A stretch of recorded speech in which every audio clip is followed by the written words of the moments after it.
Let's know about animal tissues. First, let's know about the tissues.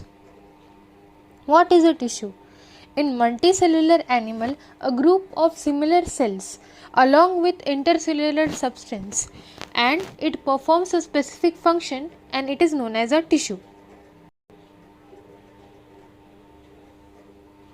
You may be surprised to know that all the complex animal consist of 4 basic tissues. Let's know. You may be surprised to know that all the complex animal consist of 4 basic tissues. Let's know what are they. Epithelial tissue, connective tissue, nervous tissue and muscular tissue. These are animal tissue types. Cell, tissue, organ and organ system split up the work in a way that exhibit division of labor and contribute to the survival of a body as a whole. Now, the structure of a cell vary according to their function. Therefore, the tissue are different and broadly classified into epithelial, connective, muscular and neural tissue. Epithelial tissue.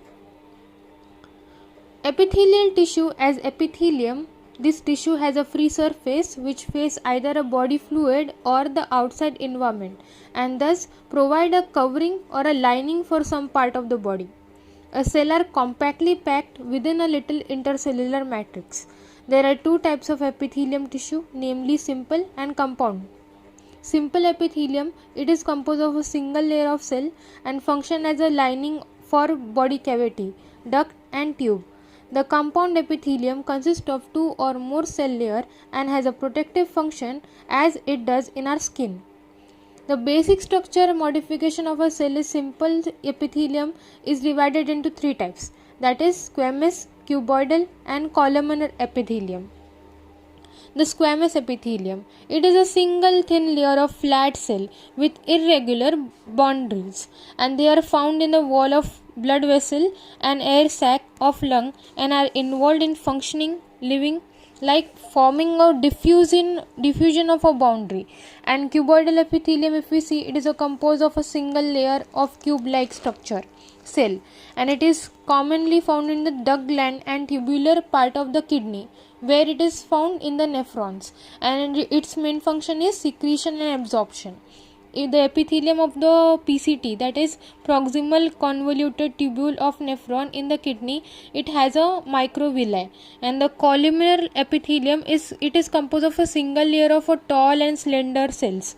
It has a nucleus and it is located at the base. Free surface may have microvilli. These are found in the lining of the stomach and intestine. It helps in the secretion and absorption. If columnar and cuboidal cell bear cilia on their free surface, they are known as ciliated epithelium. The function is move particles or mucus in specific direction over epithelium.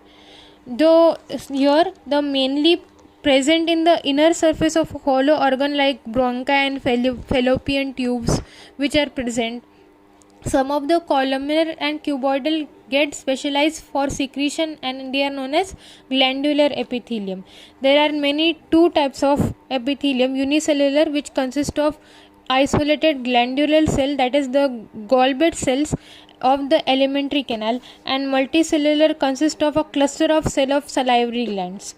On the basis of mode of pouring of the secretion, glands are divided into 2 categories, namely exocrine and endocrine gland. What are these exocrine glands? It secrete mucus, saliva, air wax, oil, milk, digestive enzyme and other cell products. These products are released through the duct and or the tubes. In contrast, endocrine gland do not have any duct. These produce hormones and it secrete directly the fluid and bath the gland. Compound epithelium, it is made up of more than 1 layer. Multi-layer or cell thus has a limited role in secretion and absorption. Their main function is to provide protection against the chemical and mechanical stress. They cover the dry surface of the skin and the moist surface of buccal cavity, pharynx, inner lining of the duct of salivary gland and pancreatic duct. All these cells of epithelium are held together with little intercellular material. In nearly all animal tissues, specialized junctions provide both structural and functional link between its individual cells. Three types of cell junctions are there, which are found in the epithelium and other tissues. They are called tight, adherent, and gap junction. The tight junction, it helps in stopping the substance from leaking across the tissue. Adhering junction perform cementing to keep neighboring cell together, and gap junction facilitate the cell to communicate with each other by connecting the cytoplasm of adjoining cell. Why it is so? The gap junction, it helps in the communication and for rapid transfer of ion, small molecule, and some big molecules also. If we see the connective tissue are most abundantly and widely distributed in the body of a complex animal. They are named connective tissue because of their special function of linking, supporting the other tissues or organ of the body. They ranges from soft connective tissue to specialized type, which includes cartilage, bone, adipose, and blood. In all the connective tissue except blood, the cells secrete fibers of structural protein called collagen or elastin. And these fiber, what does they do? They provide strength, elasticity, and flexibility to the tissues. These cells also secrete some polysaccharide which accumulate between cell and fiber and act as a matrix, and the connective tissue are called as loosely connective tissue, densely connective tissue, and specialized connective tissues. These are the three types of the connective tissues. Loose connective tissues. It has a cell and fiber which are loosely arranged in a semi-fluid ground substance. For example, irregular tissue which is present beneath the skin. Often it serves as a support framework of the epithelium. It consists of a fibroblasting which secrete some fibrins and macrophages and mast cells. Adipose tissue is another type of loosely connective tissue which is located beneath the skin, and these cells of the tissue are specialized to store fat. Here what happens in adipose tissue, the fat is stored and excess of nutrition which are not used are converted into fats and then they are stored in this tissue. Fiber and fibroblasting are compactly packed and dense connective tissue, and orientation of those fibers show regular and irregular pattern which are called dense regular or dense irregular tissue. In dense regular connective tissue, the collagen fiber are present in a row between many parallel bundles of the fibers. Tendons which are attached to the skeletal muscle, to the bone, and ligament which attach one bone to another are example of this tissue. Dense irregular connective tissue have fibroblast and many fibers, mostly collagen, that are oriented differently. This tissue is present in the skin. Cartilage tissue which are there, and bones and blood are various type of specialized connective tissues. Now intercellular material of the cartilage is solid and malleable and resists compression. Cells of this tissue are enclosed in a small cavity within the matrix which secretes them. Most of the cartilage in the vertebrate embryo are replaced by the bone in the adults. Cartilage is present in the tip of the nose, outer ear joints, between adjacent bones of the vertebrate column, limbs, hands in the adults, and bones have a hard and non-permeable ground substance which is rich in calcium salts and collagen fiber which give bones its strength. Main tissue that provides structural framework to the body, they are the bones, which supports, protect, and soften the tissues and organ. Bone cells, osteocytes, are present in the space called lacunae. The limb bones such as the long bones of the legs serve weight-bearing function. They also interact with skin muscle attached to them to bring about movement. The bone marrow is some bone is the site of production of the blood cells. If we see, the blood is a fluid connective tissue which contains plasma, RBC, WBCs, and platelets. It is the main circulatory fluid that helps in the transport of various substances. Muscular tissue. If we see the muscular tissue is made up of long cylindrical fibrous arrangement in parallel layers. These fibers are composed of numerous fine fibers which are known as microfibrils.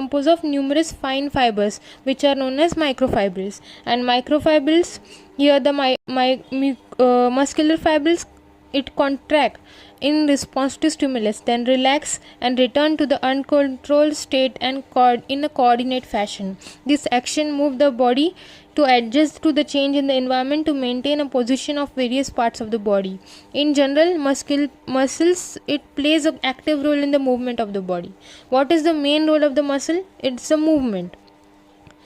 Now, these muscles can be of skeletal, smooth and cardiac. These are the three types of muscles. The skeletal muscles. Skeletal muscles is a tissue. It is closely attached to the skeletal bone, and it is a typically muscle such as the bicep, then stagnant skeletal muscle fiber are bundled together in a parallel fashion.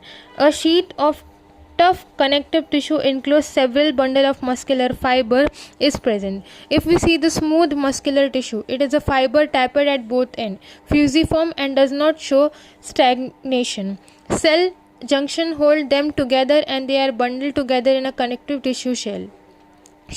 The wall of the internal organs such as the blood vessels, stomach and intestine contain this type of muscular tissue. Smooth muscular tissue are involuntary and their function cannot be directly controlled.